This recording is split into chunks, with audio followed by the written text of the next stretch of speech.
Hello and welcome to Hobby Vlog number 192.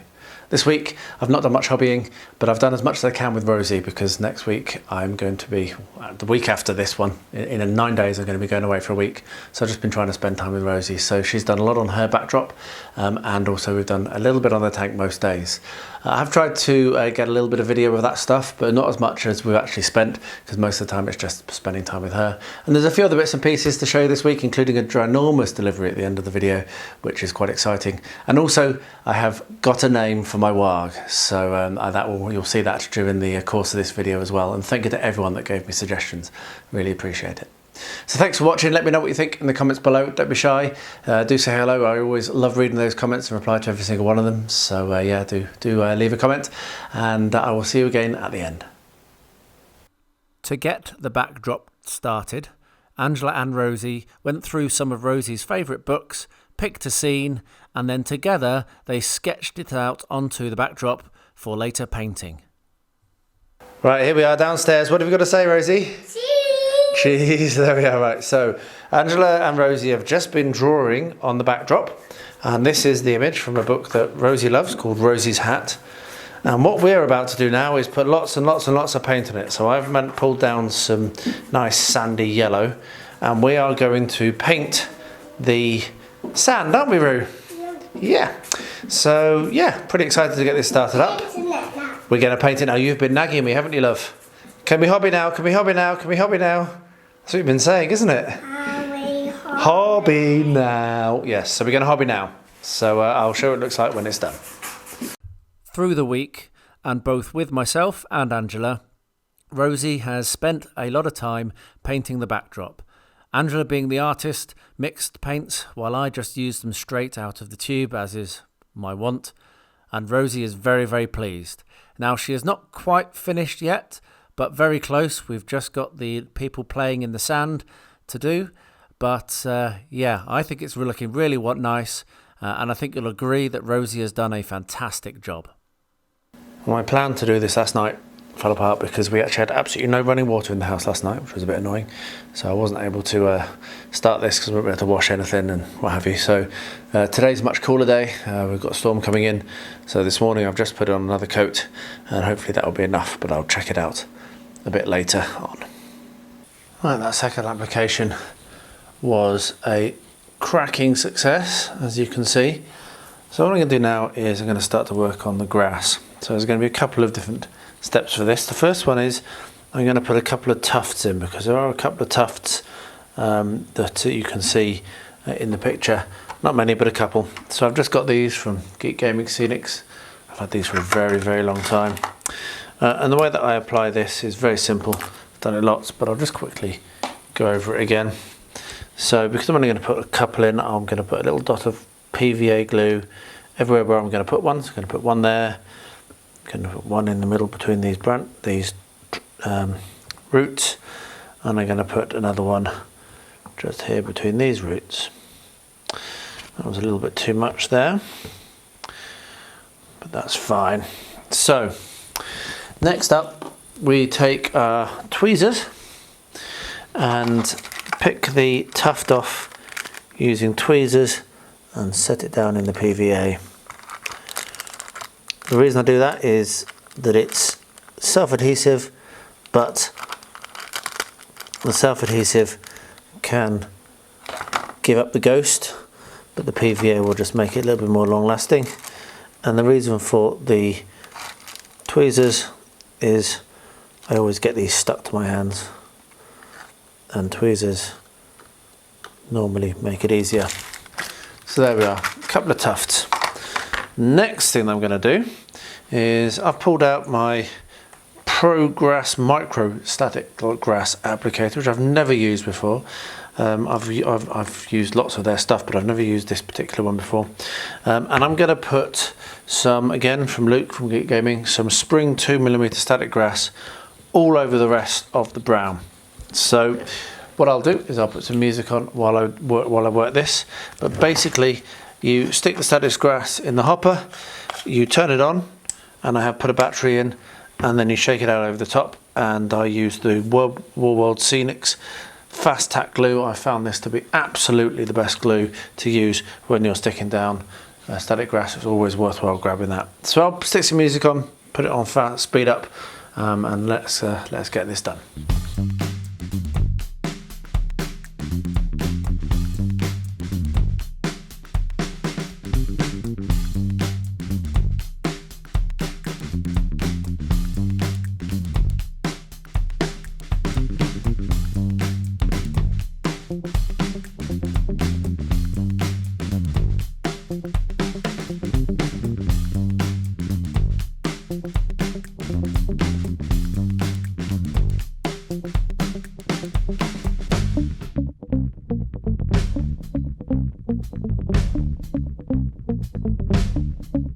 Well, there we are.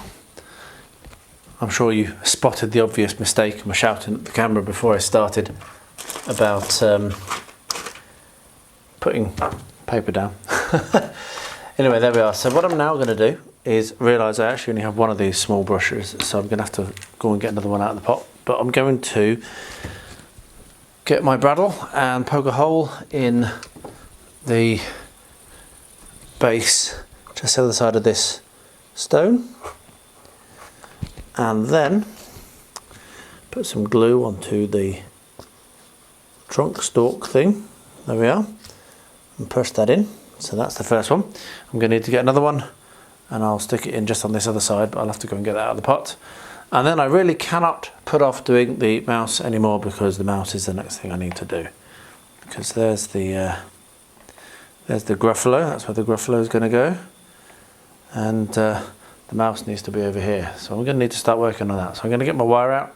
I'll bring you along, show you how I do it. You can always have a laugh at how bad I am at sculpting, and hopefully it'll look alright. And if it doesn't, then, well, at least I'll have tried. So we're back on the Lego tank, and Rosie is currently gathering the pieces for the next bit and doing very well. So we're on step 55, and we're looking for 6 flat 2x1s. I know it's not Lego, but really it is very, very similar to Lego, isn't it? You enjoying yourself, Roo? Yep.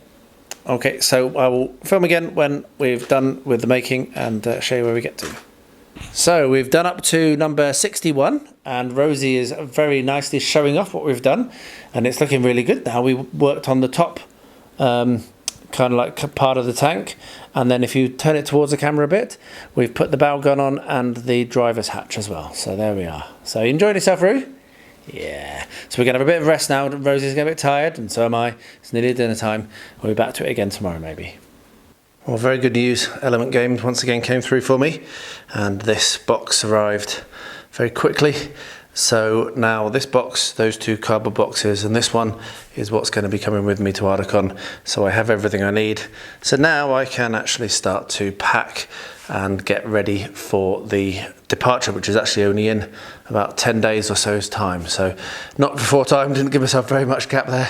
I'm glad that I got stuck into my packing early and realised I needed another one. Otherwise I would have been very, very stressed and potentially might have had to not be able to bring my Warbats, which would have been a tragedy. Anyway, there we are, get that packed. I will be filming when I'm at Ardacon. It will impact on my vlog, unfortunately, because I'll be away from a Tuesday to a Tuesday, but I'll do my best to get as much footage as I can of the event, do a bit of a proper vlog of Ardacon, which I'll be publishing when I get home, obviously. So yeah, so let's get this packed, and next time we talk about this project will be after the event.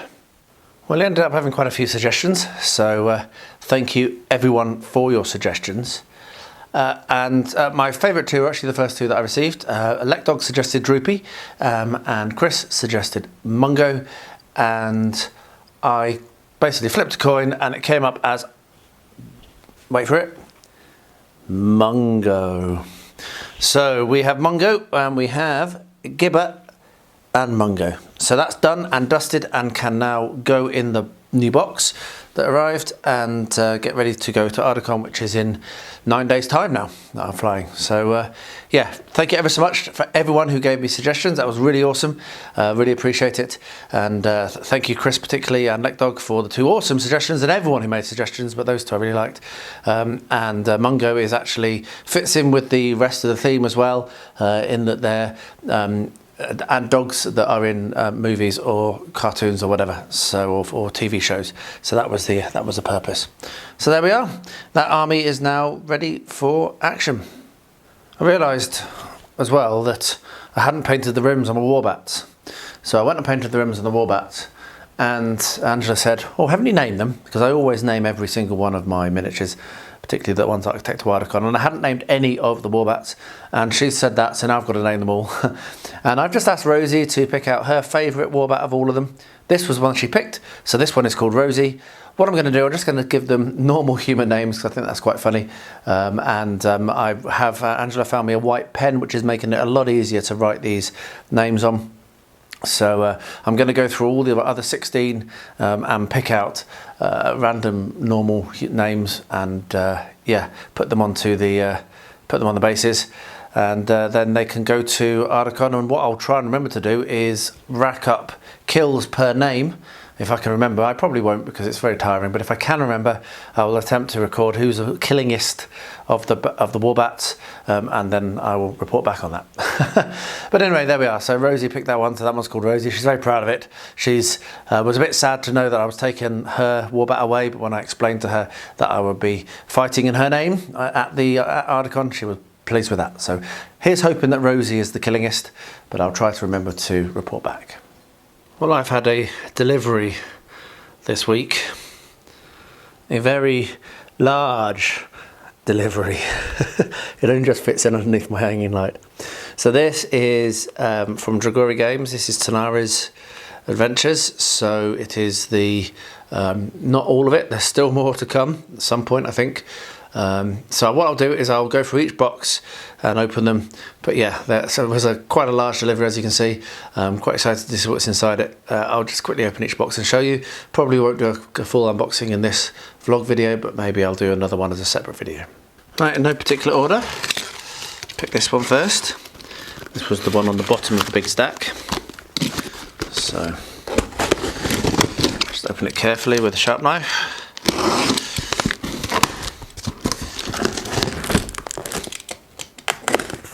Yeah, what's inside the box? I always think of a 7 when I say that. Right, so let's start. We have a big stack of card sleeves. I have lots of card sleeves.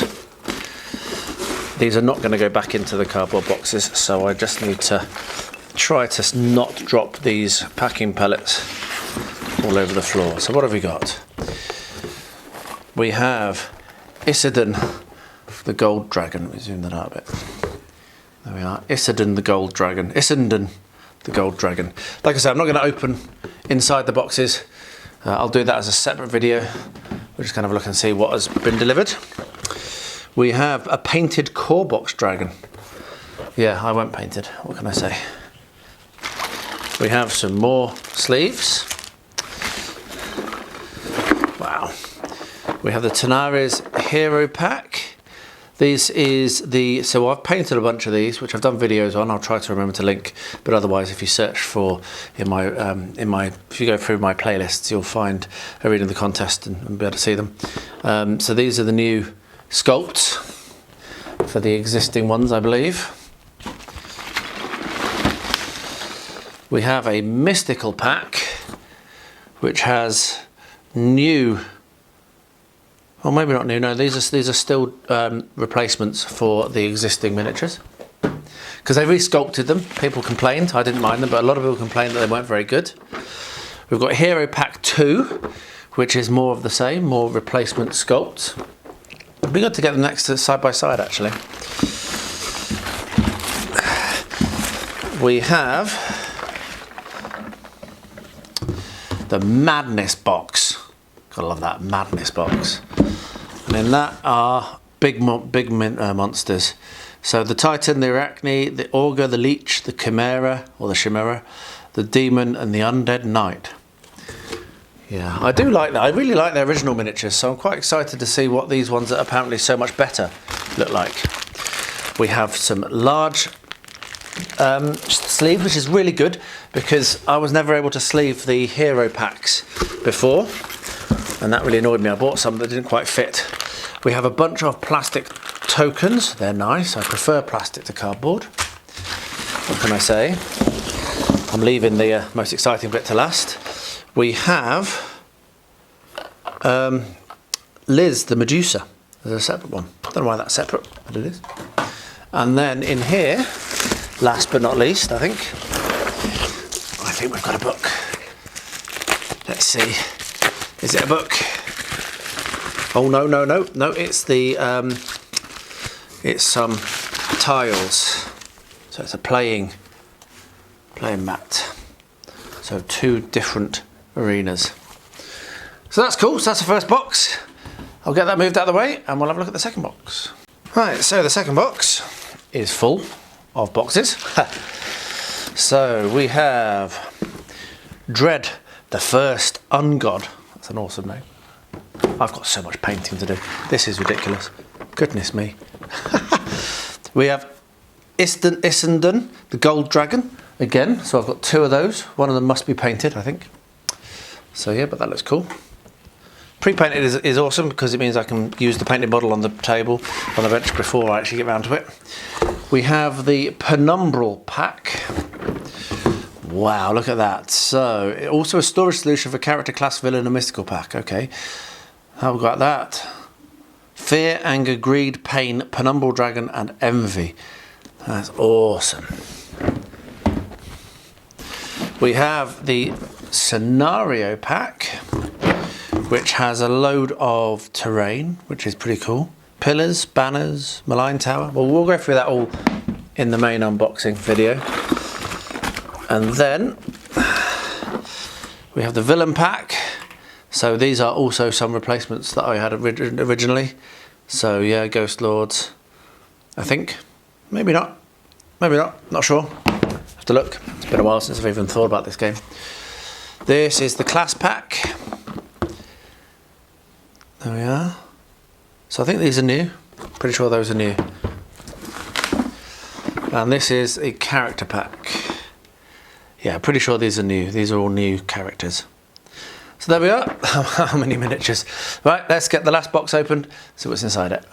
Right, so the last box has a painted dragon collection.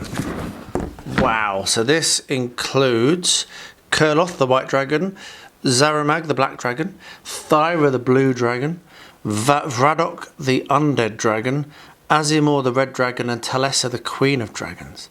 So there we are, and that's a painted one. We have, that's just packing up, it's a useful little tray. That'll go into my crafting safe collection. Oh. And we have the legendary box,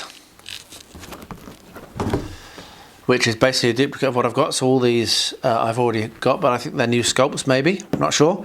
But we've got the more walls, which is awesome. So there we are, but yes, a bit of duplication there because I believe that's pretty much the same as version 1.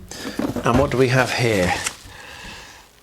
We have some replacement cards, and it's not a rule book as such.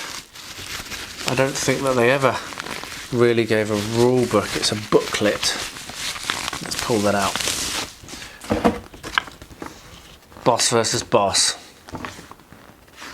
So this looks like it's a new type of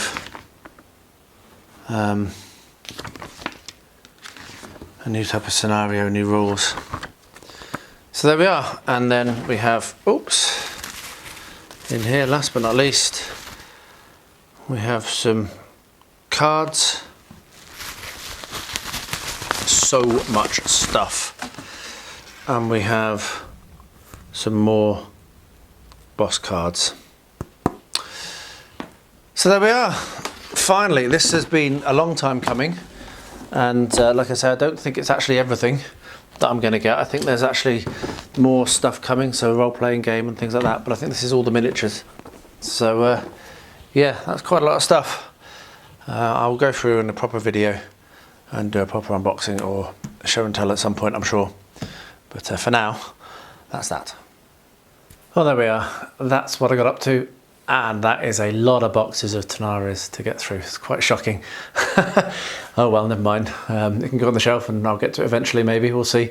I'm glad that I've cut back a lot on my Kickstarter addiction, because it's just a bit ridiculous when you have these big box games arriving and you've played them like 5 times max, and this is a new version and you haven't even played the original more than 5 times. Anyway, it is what it is. I hope you enjoyed the video. I hope you enjoyed the little photographs of Rosie. Like I said, I've not been filming as much just because I've been trying to spend time with her and not get the camera out. I don't want the camera to dominate that. But she does love it, as you saw with the Tiger tank. She loves it when I turn the camera on. She sometimes asks, which is often when I do put the camera on. So yeah. Let me know what you think in the comments below. If I could speak properly, that would be helpful. I will reply to every single one of your comments, so don't be shy. And thanks for watching, particularly if you made it this far. So I'll wrap up by saying, still, as I always do, if any of you out there are impacted directly or indirectly by the horrific war in Ukraine, then my thoughts do go out to you and anyone you know who may be in that horrible situation. And everyone, please do stay healthy, stay safe, and stay well.